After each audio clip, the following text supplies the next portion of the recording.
नमस्कार दोस्तों, जैसा कि आप सभी ने थंबनेल पर देखा होगा कि बिहार एसआई की वैकेंसी आने वाली है और ये दिसंबर या जनवरी के समथिंग वैकेंसी आ जाएगी। 2000 प्लस वैकेंसी यहाँ पर आने वाली है। सबसे इंपॉर्टेंट होता है कि इसमें योग्यता कितनी होनी चाहिए, क्वालिफिकेशन कितनी होनी चाहिए, हाइट कितनी होनी चाहिए, फिजिकल में क्या क्या चीज़ें होती हैं, उन सब पर हम विशेष बातें आज करने वाले हैं। धैर्य के साथ पूरी वीडियो में बने रहिएगा, पूरी जानकारी मैं यहाँ पर आपको दूंगा। दोस्तों, सबसे पहले बात करते हैं हम योग्यता की। जब आप फॉर्म फिल करने जाते हैं तो सबसे पहले आपको आवश्यकता होती है कि आप ग्रेजुएट हों। चाहे आप किसी भी सब्जेक्ट से ग्रेजुएट हों, लेकिन ग्रेजुएट होने चाहिए। तो फिर इसके बाद बात करते हैं आयु, यानी कि उम्र जो होती है। सामान्य वर्ग की जो आयु होती है वो 20 वर्ष से लेकर के 37 वर्ष की उम्र होनी चाहिए प्रत्येक कैंडिडेट की।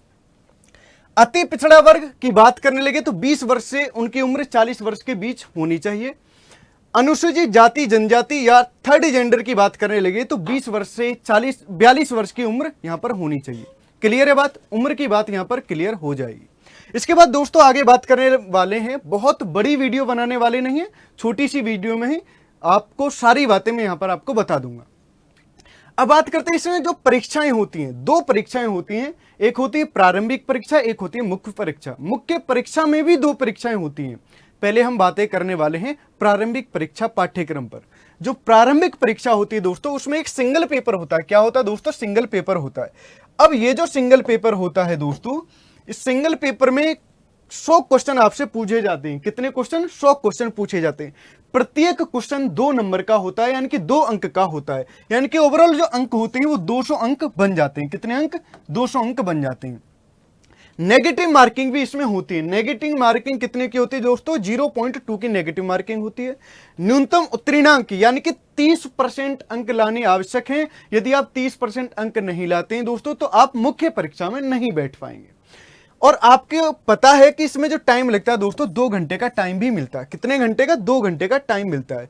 तो यहां पर प्रारंभिक परीक्षा की बात यहां पर खत्म हो जाती है। अब बात करते हैं दोस्तों मुख्य परीक्षा की।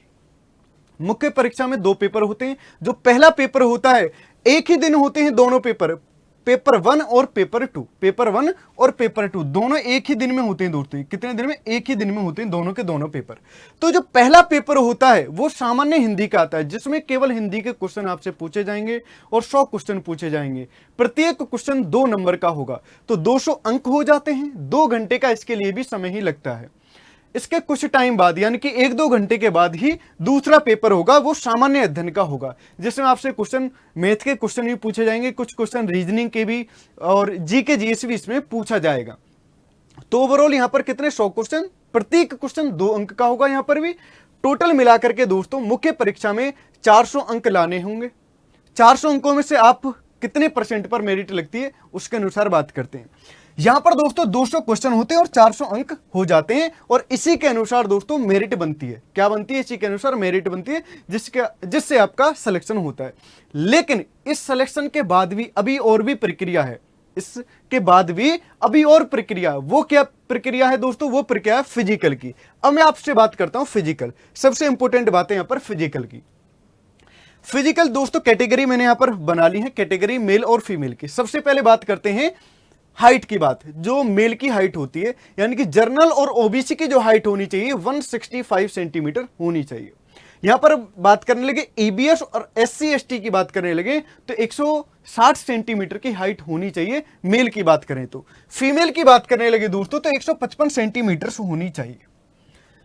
चेस्ट की बात करने के लिए मेल की चेस्ट जो होनी चाहिए जनरल और ओबीसी की 81 से 86 सेंटीमीटर होनी चाहिए, और एससी और एसटी की जो चेस्ट होनी चाहिए दोस्तों 79 से लेकर के 84 सेंटीमीटर तक होनी चाहिए। लेकिन फीमेल की बात करने लगे तो फीमेल की चेस्ट नापी नहीं जाती। ठीक है, चलिए आगे बात कर लिए तो दोस्तों रनिंग की बात करने लगे तो जो मेल के लिए रनिंग होती है वो 1600 मीटर की रनिंग होती है, और उनको 6 मिनट 30 सेकंड में ये रनिंग कंप्लीट करनी होती है। कितने मिनट में? 6 मिनट 30 सेकंड में। यहीं पर लड़कियों की बात करने लगे या फीमेल की बात करने लगे तो 1 किलोमीटर यानी कि 1000 मीटर 6 मिनट में तय करनी होगी। 1 किलोमीटर यानी कि 1000 मीटर की दूरी 6 मिनट में तय करनी होगी। अब बात कर लेते दोस्तों हाई जंप यानी कि ऊंची कूद जो हम बोलते हैं। ऊंची कूद होनी चाहिए लड़कों की, यानी कि मेल की 4 फीट होनी चाहिए। फीमेल की बात करने लगे दोस्तों 3 फीट होनी चाहिए, फीमेल की बात करने लगे तो 3 फीट होनी चाहिए। आगे बात करते हैं लॉन्ग जंप। लॉन्ग जंप यानी कि लंबी कूद, लंबी कूद जो होनी चाहिए लड़कों के लिए वो 12 फीट होनी चाहिए, और लड़कियों की बात करने लगे दोस्तों तो 9 फीट होनी चाहिए। कितनी होनी चाहिए? 9 फीट होनी चाहिए। लड़के और लड़कियों की बात हो जाती है लॉन्ग जंप की। अब बात करते हैं दोस्तों गोला फेंक। गोला फेंक जो होता है उसका वेट जो होता है 16 पाउंड होता है, और 16 पाउंड को 16 फीट ही फेंकना होता है मेल के लिए। फीमेल की बात करने लगे तो 12 पाउंड की जो गोला होता है, 12 पाउंड के गोला को 12 फीट ही फेंकना होता है। अब दोस्तों इसकी तैयारी कैसे करें, ये भी तो बहुत ज्यादा इंपॉर्टेंट है। अब तैयारी कराने के लिए उत्कर्ष आप सभी के लिए लेकर का एक सुनहरा और शानदार मौका, जिसमें आप सभी को बेहतरीन फैकल्टी के साथ जुड़ने का मौका मिलेगा। सभी टीचर्स अपने आप में एकदम बेस्ट टीचर हैं, वही कंटेंट आपके लिए यहां पर पढ़ाएंगे जो आपके एग्जाम में आएगा, उससे एक्स्ट्रा चीजें नहीं होंगी। तो सिलेबस के अकॉर्डिंग पढ़ना भी बहुत ज़्यादा इंपॉर्टेंट है। तो सिलेबस के अकॉर्डिंग आप तभी पढ़ेंगे जब आपको गाइडेंस अच्छा मिलेगा। तो पूरा गाइडेंस देने के लिए आप सभी के लिए बिहार उत्कर्ष चैनल पर एक टीम आपको मिलेगी, जिसमें सभी टीचर्स आपके लिए मिलेंगे 2 दिसंबर शाम को 7 बजे। तो बिल्कुल भी जुड़ना ना भूलिएगा बिहार उत्कर्ष यूट्यूब चैनल पर 2 दिसंबर शाम को 7 बजे सभी टीचर्स मिलेंगे और अपनी अपनी बातें वहां पर आपके लिए बताएंगे, पूरा सिलेबस भी वहां पर बताने वाले हैं। ठीक है दोस्तों, तो वीडियो कैसी लगी कमेंट बॉक्स में जरूर बताना, और 2 दिसंबर को मिलना बिल्कुल नहीं भूलिएगा। धन्यवाद।